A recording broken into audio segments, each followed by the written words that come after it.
And before I get started, I wanted to ask a quick question. My question is, how many people in here have done something stupid while driving, whether it be like texting, eating, anything like that? All at the same time, or?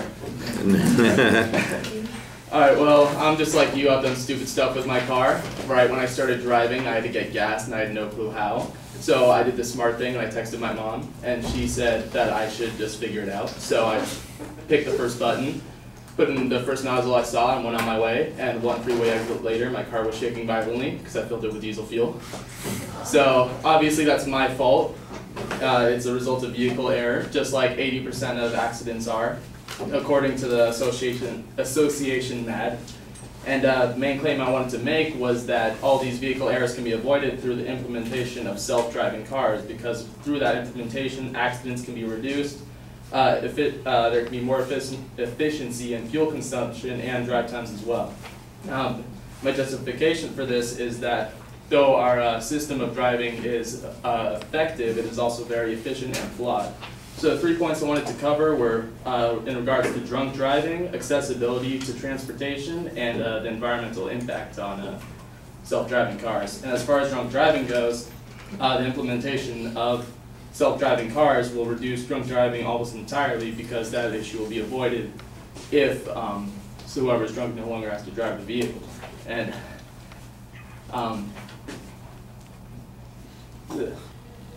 and through tests with Google, one of the main issues they've come across is how can they implement self-driving cars to be able to interact with people drivers, and how those cars can interact with those drivers. So through these studies, you can assume that they would like to implement a self-driving car system that also allows manual driving.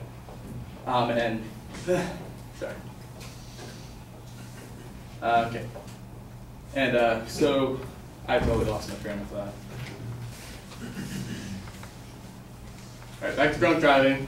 Anyway, through the studies of Google, they found out that okay, just give me a second. Catch your breath, not a problem. Sorry,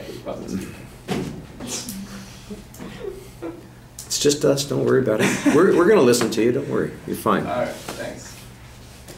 Alright, anyway, I'll just move on to the second point, because I'm going to die there. Alright, okay, so as far as my second point goes, I wanted to say that self-driving cars would allow more accessibility to people who can't drive currently, because through having the car drive itself, handicapped people or people without driver's license now have access to easy transportation so long as they're authorized. And the third point is that the environmental impact regarding fuel consumption would be reduced with self-driving cars, because bad habits such as rapid acceleration or quick braking, anything like that, can be avoided through a car that has a system allowing it to drive more efficiently. So based on those 3 points, I'd like to say that self-driving cars are a pretty good solution. Thank you.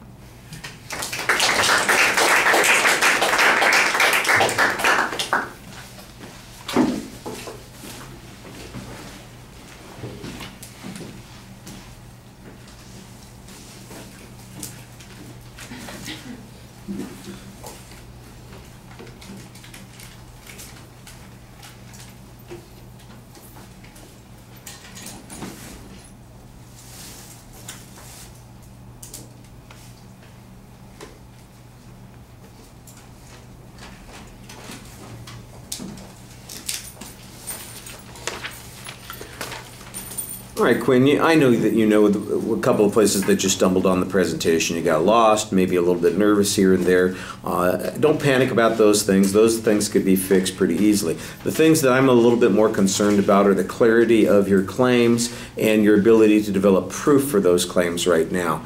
The personal example that you started with at the beginning, look, everybody makes mistakes, and then you've got a story that you tell about putting in the diesel fuel, and everybody goes, oh my gosh, what a mess that is, and yeah, you can see how that would be a mistake. So how could these things be prevented? The claim is that driverless cars would be able to prevent these kinds of things in the future, in particular the drunk driving issues, the environmental issues, and accessibility issues that you're talking about. So you've got a pretty good start there. You've identified what your purpose is. You've got a preview of what the structure is.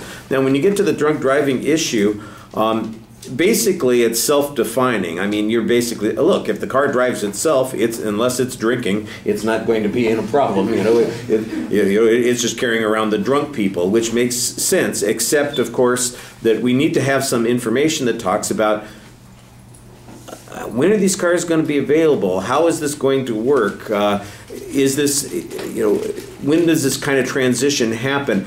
Because you know what, you've probably heard this line before. I've been promised a flying car since I was a little kid, and I keep waiting for those flying cars to show up so that I don't have to worry about traffic on the freeway.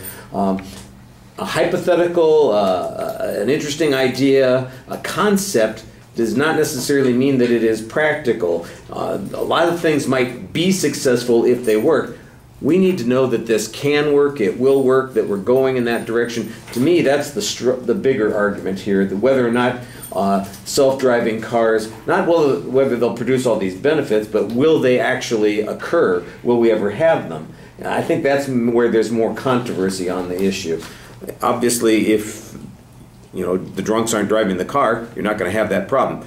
The question is, will they ever be in a situation where they aren't driving the car? That's where I think you need to develop a little bit more support. The issue of accessibility is kind of an interesting one, but I'm not sure that it's dependent on self-driving. There are plenty of transportation options available for people that don't drive because of handicaps or issues there. The idea that a car would make it more convenient and practical than taking a bus or public transportation, any of those sorts of things, I think that's very speculative. You're having to depend on a hypothetical example at this situation, and it never really gets developed. I think this is one of the places where you got a little bit stuck. On the environmental issues, just as you're starting to make an argument that talks about efficiency and everything, you basically finish. And so I think you kind of bail on that. The potential for huge advantages is here, but to me, where the location of the controversy isn't not if we had these, would we get all this kind of stuff? Because it's like saying, if people didn't kill each other, nobody would be murdered. Yeah, that's the case. The question is, can we prevent people from killing each other? The same thing is true with the car. If we had these cars, then we'd have these advantages. The question is, are we ever going to have these cars? Are they ever going to work? I think that's where your argument needs to be focused a little bit more. All right, thank you everybody for sticking around for those extra couple of minutes here. That allowed us to finish up. Thank you very much for keeping time. I appreciate that. I'll take those cards.